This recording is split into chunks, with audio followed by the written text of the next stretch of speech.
So again आप सभी लोगों का वीडियो लेक्चर सीरीज के सेकंड पार्ट में बहुत बहुत स्वागत। आप सभी लोगों ने ये देखने की कोशिश करी थी वीडियो लेक्चर सीरीज के फर्स्ट पार्ट में कि शास्त्री जी की 1966 में डेथ हो गई थी and now we are going to start part second.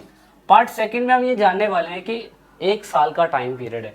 अब एक साल के अंदर किस तरीके से राजनीति में थोड़े बहुत चेंजेस आएंगे, क्योंकि 1966 से लेके 1967 के बीच में अब कांग्रेस के अंदर अगर आप देखने की कोशिश करो तो कांग्रेस में बहुत सारे ऐसे लोग हैं जो कांग्रेस को बनाए रखना चाहते हैं और इंटरनली काफ़ी स्ट्रांग भी है।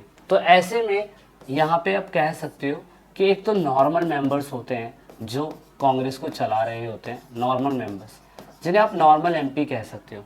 दोस्तों अगर मैं इसकी बात करूं तो तीसरे आम चुनाव के अंदर अगर हम देखें, थर्ड जनरल इलेक्शन के अंदर अगर हम देखें तो नेहरू जी की सरकार ने काफ़ी अच्छी बहुमत हासिल करी थी। आई थिंक 491 सीटें थी और कांग्रेस को 389 सीटें मिली थी। तो ऐसे में हम कह सकते हैं, मतलब डेटा थोड़ा सा 19-20 हो सकता है तो आप ये चेक कर लीजिएगा, लेकिन नॉर्मल मेंबर्स के अलावा वहाँ पर एक सिंडिकेट मेंबर भी थे। सिंडिकेट मेंबर कांग्रेस के अंदर भी एक सदस्य हैं जो 6 से 10 लोगों का एक ग्रुप है। ग्रुप इन द सेंस 6 से 10 लोगों का एक क्या कहते हैं, ग्रुप ही कह सकते हैं, छोटा सा ग्रुप है। इन्हें हम गैर हिंदी भाषी बोलते हैं। गैर हिंदी भाषी का मतलब क्या हो गया, ऐसे लोग जो हिंदी भाषा नहीं बोलते हैं तो गैर हिंदी भाषी हो गए। It means that syndicate member के ज़्यादातर लोग साउथ के ही थे और वो पूरी तरीके से नेहरू के परिवार के प्रति या नेहरू के प्रति बड़े लॉयल थे। तो ऐसे में नेहरू जी की तो डेथ हो गई और सिंडिकेट मेंबर शास्त्री जी को सपोर्ट करना चाहता था, जो कि शास्त्री जी एक अच्छे नेता थे। अब जब शास्त्री जी एक अच्छे नेता थे तो शास्त्री जी को चुना गया और शास्त्री जी ने बहुत अच्छे काम करे। 66 में उनकी डेथ हो जाती है। अब सिंडिकेट मेंबर फिर दोबारा कंफ्यूज हो जाता है कि किसको हम पीएम का चेहरा लें। तो ऐसे में पीएम के चेहरे के रूप में एक व्यक्ति सामने आते हैं, वो थे मोरारजी देसाई। मोरारजी देसाई इसलिए क्योंकि जिस टाइम पीरियड पे पीएम का चेहरा शास्त्री जी का था उस टाइम पीरियड पे देसाई साहब भी थे जो काफ़ी एक्सपीरियंस खिलाड़ी थे। और दूसरे में इंदिरा गांधी क्या कहते हैं, आपकी नेहरू जी की बेटी इंदिरा गांधी वो भी थी। तो ऐसे में इंदिरा गांधी को सिंडिकेट मेंबर ज़्यादा पसंद करता था। क्यों?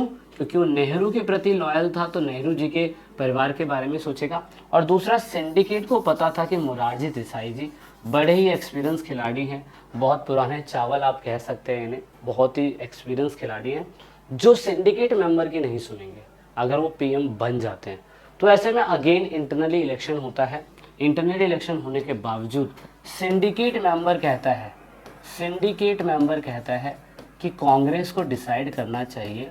अगर कांग्रेस डिसाइड करेगी इंदिरा गांधी को तो इंदिरा गांधी जो है ना वो पूरी तरीके से क्या होगा, वो पूरी तरीके से सिंडिकेट मेंबर के लिए पपेट की तरह काम करेगी। पपेट इट मीन्स एक गुड़िया की तरह काम करेगी। क्यों?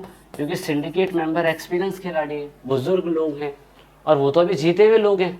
और इंदिरा गांधी को अगर वो चेहरा बना देंगे पीएम का, अगर इंटरनली वोटिंग करा के इनको चेहरा बना देंगे पीएम का, तो ऐसे में इंदिरा गांधी जी जो हैं उनकी बातों को सुनेंगी। और जबकि सिंडिकेट मेंबर पूरी तरीके से मोरारजी देसाई जी को बिल्कुल भी पीएम का चेहरा एक्सेप्ट नहीं करना चाहते थे। क्यों? क्योंकि मोरारजी देसाई जी अल्लड़ बुद्धि वाले आदमी और मोरारजी देसाई जी पूरी तरीके से बात नहीं मानने वाले सिंडिकेट की। So that is why again party ने डिसाइड करा ऑल इंडिया कांग्रेस कमेटी की मीटिंग में ये डिसाइड करा गया कि 1966 के अंदर जो इंदिरा गांधी जी हैं वो पीएम का चेहरा बनेंगी। ठीक है जी। इससे दो फायदे क्या, एक तो इंदिरा गांधी जी के लिए सिंडिकेट मेंबर एक तो एक्सपीरियंस लोग उन्हें बताने के लिए हैं। दूसरी बात, इंदिरा गांधी को कठपुतली की तरह नचाने के लिए सिंडिकेट मेंबर बैठा हुआ है। तो यहाँ पे मोरारजी देसाई जी को बुरा ना लग जाए, दैट इज वाई 1966 के अंदर मोरारजी देसाई जी को डिप्टी पीएम बनाया गया, डिप्टी पीएम की पोस्ट दी गई और फाइनेंस मिनिस्टर की पोस्ट भी दी गई। और एक साल जैसे तैसे करके चुनाव को चलाया गया। और यहाँ पे अगेन अब आपको समझना है देखो 1952 से लेके 57 के बीच में पहला जनरल इलेक्शन, 1957 से लेके 62 तक दूसरा जनरल इलेक्शन, 1963 से लेके 1967 तक तीसरा जनरल इलेक्शन। लेकिन 1967 के अंदर तो फोर्थ जनरल इलेक्शन होगा ना, जो 5 साल में होना ही होना है। अब अगेन फोर्थ जनरल इलेक्शन के अंदर कांग्रेस ने एक चेहरा बना रखा है, कौन सा? Indira Gandhi.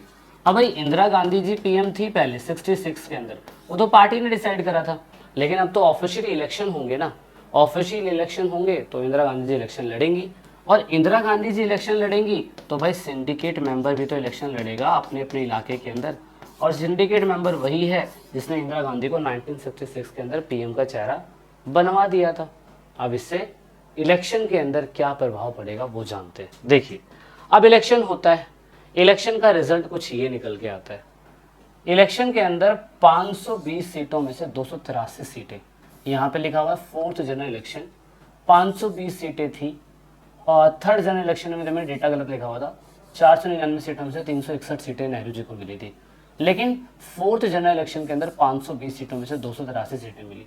It means that आप ये देख सकते हो कि चौथे आम चुनाव का परिणाम बिल्कुल गलत था।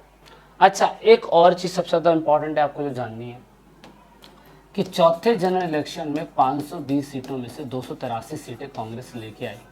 इंदिरा गांधी जी पीएम तो बन गई, इंदिरा गांधी जी पीएम बन गई, और इंदिरा गांधी को बनाने वाले पीएम कौन थे? Syndicate member. सिंडिकेट मेंबर खुद चुनाव हार गई। सिंडिकेट मेंबर मतलब जो भी 10-12 जो भी मेंबर थे वो खुद चुनाव हार गए। तो ऐसे में इंदिरा गांधी जी सिंडिकेट मेंबर से हो गई फ्री पूरी तरीके से।